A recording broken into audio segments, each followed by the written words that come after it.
வணக்கம் நேர்களே.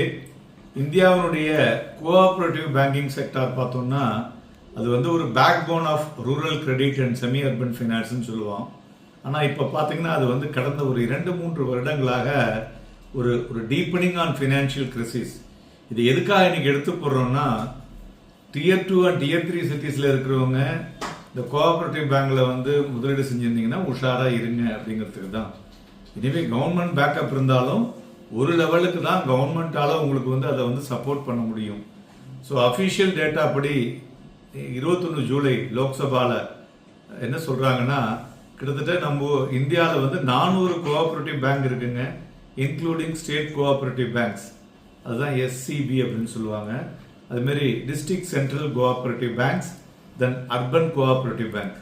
இதெல்லாம் கலெக்டிவா மூணும் சேர்ந்து 7300 கோடி ரூபாய்க்கு இந்த லாஸ்ட் 3 ஃபினான்ஷியல் இயர்ல லாஸை காமிச்சிருக்காங்க. ஸோ இதை வந்து அதுலேருந்து தள்ளுபடி செய்யறதுக்கு சென்ட்ரல் கவர்மெண்ட்டுக்கு இப்போ ஒரு கோரிக்கையை அனுப்பிச்சிருக்காங்க.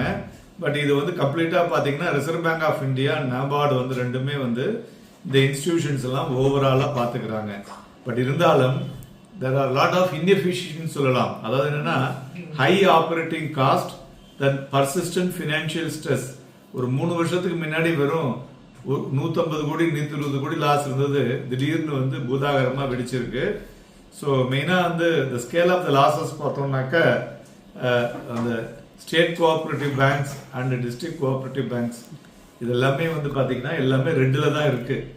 ஸோ இந்த கம்பைன் லாசஸ் வந்து ஒரு 50 கோடி இருந்த இடத்துல இப்போ வந்து டோட்டலாக ஓவராலாக பார்த்தீங்கன்னாக்க 7400 கோடிக்கு மேலே வந்திருக்கு. இந்த சிச்சுவேஷன் எப்போ வருஷன் ஆச்சுன்னா FY 23-24. ஸோ அதிலிருந்து படிப்படியாக பார்த்தோம்னா மேலே ஏறி இருக்கிறது என்று சொல்லலாம். ஸோ இந்த லாசஸ் வந்து இதனால என்ன ஆகுது, அவங்களுடைய ஆப்ரேட்டிங் எக்ஸ்பென்சஸ் காஸ்ட் வந்து அதிகரிக்கிறது. ஏன்னா அவங்களால வந்து சர்வீஸ் பண்ண முடியல. ஸோ இந்த மாதிரி போச்சுன்னா ஒரு லெவலில் இந்த பேங்க்ஸ் எல்லாம் வந்து ஒரு கிரெடிட் டிஸ்பர்ஸ்மெண்ட்ல இஷ்யூ ஆகி அவங்களால பணமும் கொடுக்க முடியாது, பணத்தை வந்து திருப்பி கொடுக்கறதுக்கும் அவங்களுக்கு கஷ்டமாக இருக்கக்கூடும். ஸோ அப்படிங்கிற மாதிரியான விஷயத்தை சொல்லியிருக்காங்க. NABARD வந்து ஒரு டேர்ன் அரவுண்ட் பிளான் அதுக்கு வந்து அனௌன்ஸ் பண்ணியிருக்காங்க for business diversification and financial பேராமீட்டர்ஸுக்கு. ஸோ இதை வந்து RBI அப்ரூவ் பண்ணாங்கனாக்க அந்த மெஷர்ஸ்லாம் இம்ப்ளிமெண்ட் பண்ணினா ஒரு 2-3 வருடத்தில் அவங்களால வந்து திருப்பி வந்து ஒரு ரெக்கவரி வரும் என்று எதிர்பார்க்கலாம்.